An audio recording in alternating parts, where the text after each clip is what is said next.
Hello friends, आदर्श music classes में आप सभी का स्वागत है। आज हम लोग देखेंगे संगीत से संबंधित 20 इम्पोर्टेंट क्वेश्चन जो कि पाश्चात्य संगीत पद्धति पर आधारित है। चलिए शुरू करते हैं हम लोग। पहला क्वेश्चन है, पाश्चात्य संगीत को पद्धति को कितने भागों में वर्गीकृत किया गया है? आप सब बताइए, पाश्चात्य संगीत पद्धति को कितने भागों में वर्गीकृत किया गया है? ऑप्शन ए 4 भागों में, ऑप्शन बी 5 भागों में, ऑप्शन सी 16 भागों में, ऑप्शन डी 1 से अधिक, ऑप्शन ई कोई नहीं।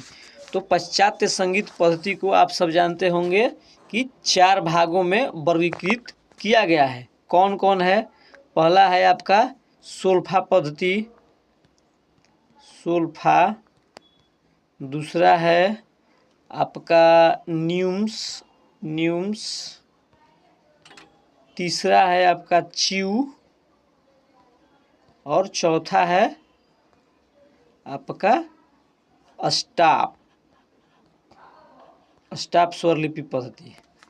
चलिए, इसमें 4 भागों में वर्गीकृत किया गया है पाश्चात्य संगीत पद्धति को। चलिए अगला क्वेश्चन नंबर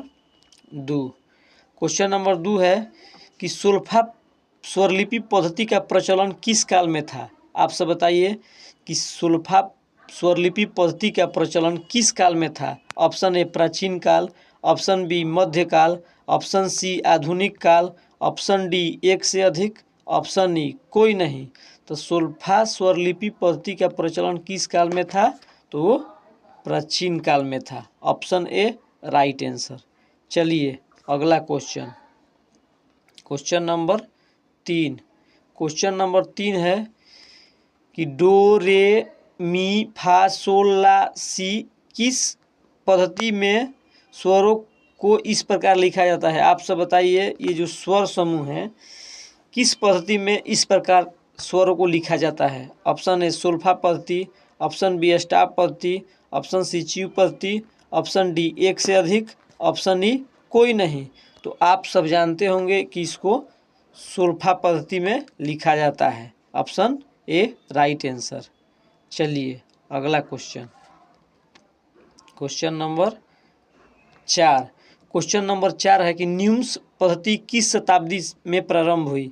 आप सब बताइए कि न्यूम्स पद्धति किस शताब्दी में प्रारंभ हुई? ऑप्शन ए 8वीं शताब्दी, ऑप्शन बी 9वीं शताब्दी, ऑप्शन सी 7वीं शताब्दी, ऑप्शन डी 1 से अधिक, ऑप्शन ई कोई नहीं। तो न्यूम्स पद्धति आपको 9वीं शताब्दी में प्रारंभ हुई। Option B right answer. चलिए अगला क्वेश्चन नंबर 5 है, च्यू स्वरलिपि पद्धति का आविष्कारक कौन थे? आप सब बताइए, च्यू स्वरलिपि पद्धति का आविष्कारक कौन थे? ऑप्शन ए च्यू, option B John Curwen, option C एसे ग्लोबर, ऑप्शन डी 1 से अधिक, ऑप्शन ई कोई नहीं। तो च्यू स्वरलिपि पद्धति का आविष्कारक जो थे वो च्यू जी थे। इनके ही नाम पे ये पद्धति बनाई गई थी। चलिए ऑप्शन ए इसका राइट आंसर। अगला क्वेश्चन नंबर 6 है कि च्यू किस शताब्दी के महान गणितज्ञ थे? आप सब बताइए, च्यू जी किस शताब्दी के महान गणितज्ञ थे? ऑप्शन ए 17वीं शताब्दी, ऑप्शन बी 18वीं शताब्दी, ऑप्शन सी 19वीं शताब्दी, ऑप्शन डी 1 से अधिक, ऑप्शन ई कोई नहीं। तो जो च्यू जी थे वो 18वीं शताब्दी के महान गणितज्ञ थे। चलिए ऑप्शन बी राइट आंसर। अगला क्वेश्चन नंबर 7 है, स्टाप स्वरलिपि पद्धति के जन्मदाता किसे माना जाता है? आप सब बताइए, स्टाप स्वरलिपि पद्धति के जन्मदाता किसे माना जाता है? ऑप्शन ए है Guido of Arezzo, option B Pierre Galin, option C John Curwen, option D 1 से अधिक, ऑप्शन ई कोई नहीं। तो स्टाप स्वरलिपि पद्धति के जन्मदाता किसे माना जाता है? तो आपको गिडो ऑफ ओरजो के। ऑप्शन ए इसका राइट आंसर। चलिए अगला क्वेश्चन नंबर 8 है, पाश्चात्य संगीत का पितामह किसे माना जाता है? आप सब बताइए, पाश्चात्य संगीत का पितामह किसे माना जाता है?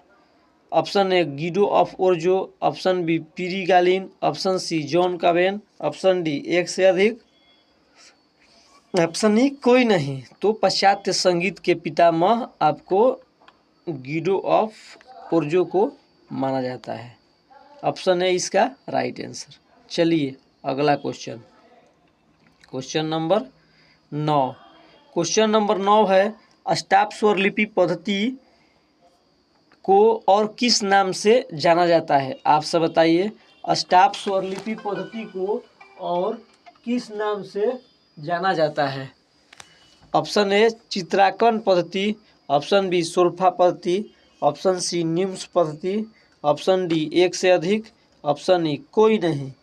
तो आपका अष्टाप स्वरलिपि पद्धति को और किस नाम से जाना जाता है? तो चित्रांकन पद्धति, ऑप्शन ए राइट आंसर। चलिए अगला question, question number 10। Question number 10 है अष्टाप स्वरलिपि पद्धति का विकास किस पद्धति से हुआ? आप सब बताइए, अष्टाप स्वरलिपि पद्धति का विकास किस पद्धति से हुआ?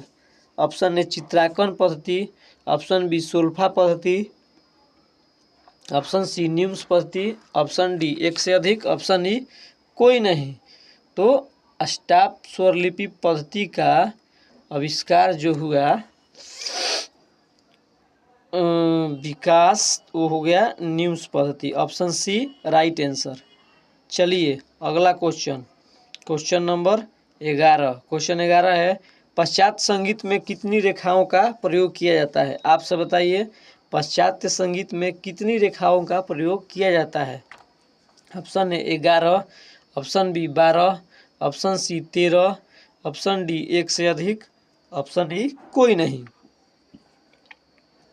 तो पाश्चात्य संगीत में 11 रेखाओं का प्रयोग किया जाता है। एक ऐसे हो जाता है मेन लाइन, उसके बाद छोटी, उसके ऊपर 5, और फिर इसके नीचे 5।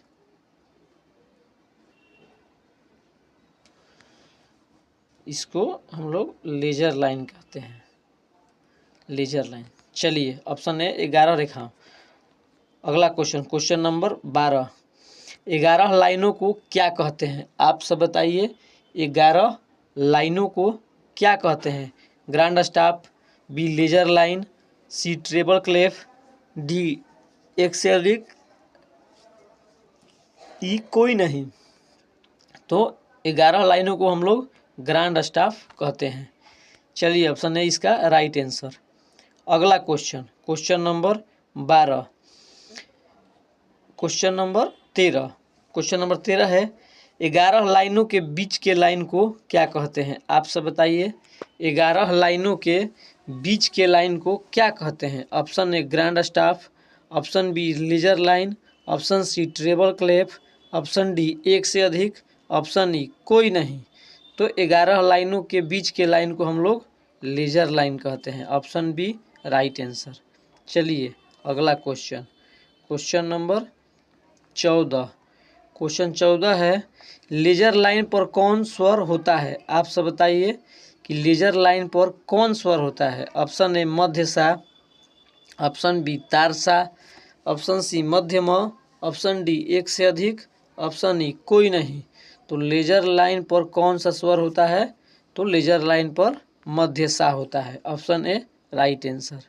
चलिए अगला question, question number 15। Question number 15 है ट्रेबल क्लैफ का प्रचलन किस शताब्दी में हुआ? क्लैफ देखिए मिसप्रिंट हो गया है, क्लैफ ऐसे होगा, क्लैफ का प्रचलन किस शताब्दी में हुआ? आप सब बताइए कि ट्रेबल क्लैफ का प्रचलन किस शताब्दी में हुआ?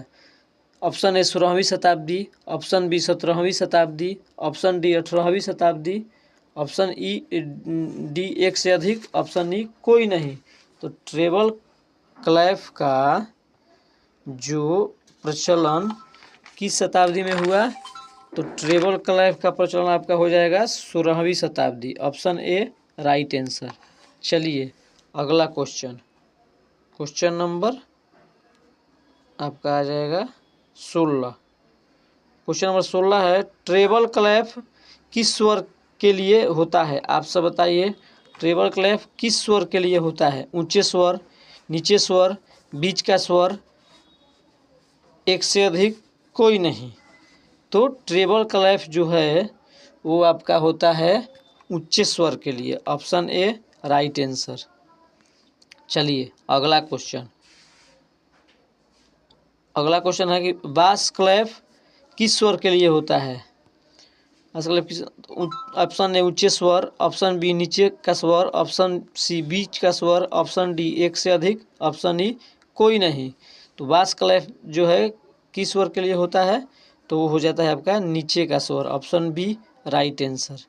चलिए अगला क्वेश्चन नंबर 18। क्वेश्चन 18 है कि क्लैप के कितने प्रकार होते हैं? आप सब बताइए, क्लैप के कितने प्रकार होते हैं? Option A 2, option B 3, option C 4, option D एक से अधिक, ऑप्शन ई कोई नहीं। तो क्लैप के कितने प्रकार हैं? तो क्लैप के आपके 2 प्रकार हैं। चलिए तो क्लैप के आपका 2 प्रकार है, कौन कौन है? एगो आपका हो जाएगा, पहला है ट्रेबल क्लैप और दूसरा है बास क्लैप। चलिए अगला क्वेश्चन नंबर 19। मुख्य क्लैप कितने हैं? आप सब बताइए, मुख्य क्लैप कितने हैं? Option A 2, option B 3, option C 4, option D एक से अधिक, ऑप्शन ई कोई नहीं। तो मुख्य क्लैप जो है वो 2 ही है। मुख्य क्लैप जो है आपके 2 ही हैं। ऑप्शन ए राइट आंसर। वहीं एक हो जाएगा ट्रेबल क्लैप, एक हो जाएगा बास क्लैप। चलिए अगला क्वेश्चन नंबर 20। क्वेश्चन 20 है कि कुल क्लैप कितने हैं? आप सब बताइए कि कुल क्लैप कितने हैं? Option A 2, option B 5, option C 4, option D एक से अधिक, ऑप्शन ई कोई नहीं। तो कुल क्लैप कितने हैं? तो कुल क्लैप 5 है। Option B right answer. चलिए तो आप सब कमेंट में बताइएगा कि आज का सेशन कैसा रहा, और जो लोग भी चैनल पर नए हैं तो चैनल को सब्सक्राइब करके बेल आइकन का बटन दबा दीजिएगा, ताकि जो भी सेशन छूटे सबसे पहले आप तक पहुंचे, और अपने दोस्तों को भी शेयर कीजिएगा। चलिए धन्यवाद।